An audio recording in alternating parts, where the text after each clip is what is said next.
أعوذ بالله من الشيطان الرجيم بسم الله الرحمن الرحيم. The three groups in every age. History repeats itself. Every time Allah sends a guide for humanity, people split into three groups. This is an undeniable pattern, one that we see from the time of the prophets, and also through the reformers, Mujaddids, whom Allah sends in every century. With the coming of each prophet, those who rejected them became Maghdhoob, those under Allah's wrath. Those who accepted but later distorted their teachings became Dhallin, those who went astray. Only a small group remained on Siratul Mustaqeem, the straight path. This happened with Prophet Noah when his people rejected his message. It happened with Prophet Moses when Bani Israel rejected him and later corrupted their faith. It happened with Prophet Jesus when the Jews rejected him, while the Christians exaggerated his status and made him God. And finally, it happened with the greatest and final prophet, Muhammad, peace be upon him, when many at first rejected his message, while others later introduced innovations and misguidance into Islam. But what about after the final prophet? Did Allah abandon his blessings? No, because the Holy Prophet, peace be upon him, himself said that in every century Allah would send Mujaddids, reformers, to revive Islam. Among them was the greatest Mujaddid of the latter days, the promised Messiah, Hazrat Mirza Ghulam Ahmad. Now the same three groups have emerged again. The question is, which group do you belong to? The example of Jesus and the three groups. Let's go back in history to see this pattern clearly. Consider the case of Jesus, son of Mary. The Jews rejected him, calling him a false prophet, and became Maghdhoob, those who earned Allah's wrath. The Christians exaggerated his status, elevating him from a prophet to God, and became Dhallin, those who went astray. But Islam corrected this mistake and recognized Jesus as only a prophet of Allah, keeping Muslims on Siratul Mustaqeem, the straight path. The promised Messiah and the three groups. This same pattern repeated with the advent of Hazrat Mirza Ghulam Ahmad, the promised Messiah and Mujaddid of the latter days. Once again, people split into three groups. The first group, Maghdhoob, the rejectors. Many Muslims rejected the promised Messiah, just as the Jews rejected Jesus. They denied his divine appointment and opposed his mission, aligning themselves with Maghdhoob. The second group, Dhallin, those who exaggerated. The Qadiani group exaggerated his status, declaring him a prophet despite his own repeated denials. The third group, Siratul Mustaqeem, the rightly guided ones.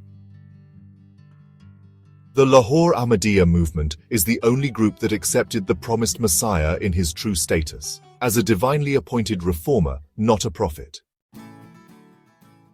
Questions for reflection. To the non-Ahmadis, if you accept that the Holy Prophet Muhammad, peace be upon him, prophesied the coming of the promised Messiah, then why do you reject Hazrat Mirza Ghulam Ahmad, who perfectly fulfills those prophecies? Why do you believe that Jesus will return after the final prophet Muhammad, peace be upon him, yet reject the idea that the Messiah would arise from among the Muslims, as the Holy Prophet himself stated? Why do you say that a false claimant could declare himself the Messiah, while at the same time believing that Allah would leave his ummah without a spiritual guide for over 1400 years?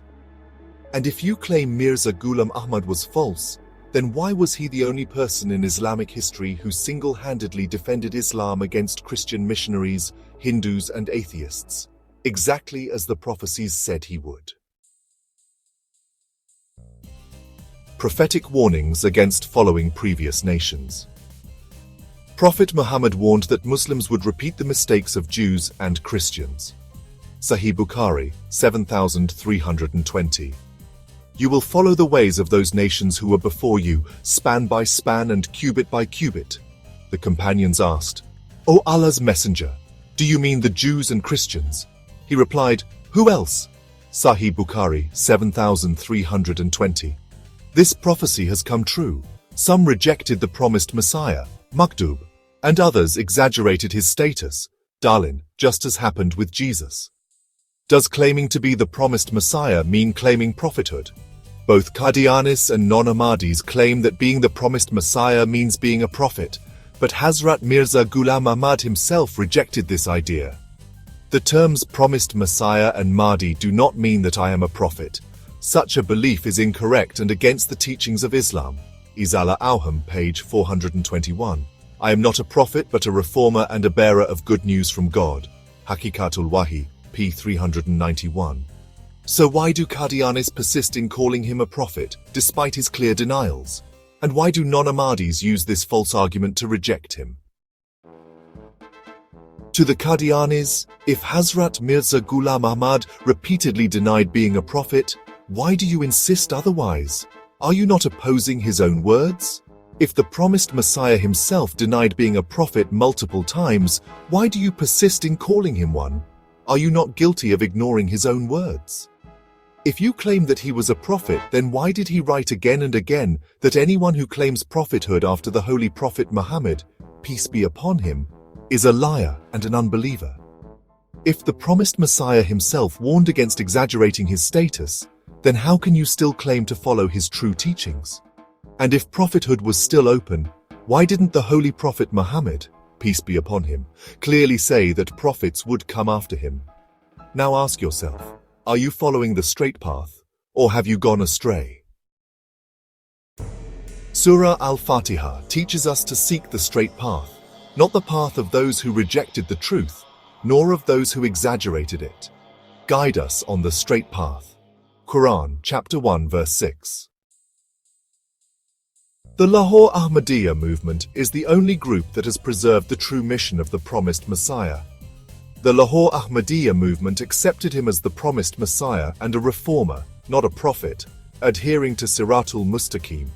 Only the Lahore Ahmadiyya movement holds the correct view, one that aligns with Islam, respects all saints, and upholds the absolute finality of prophethood.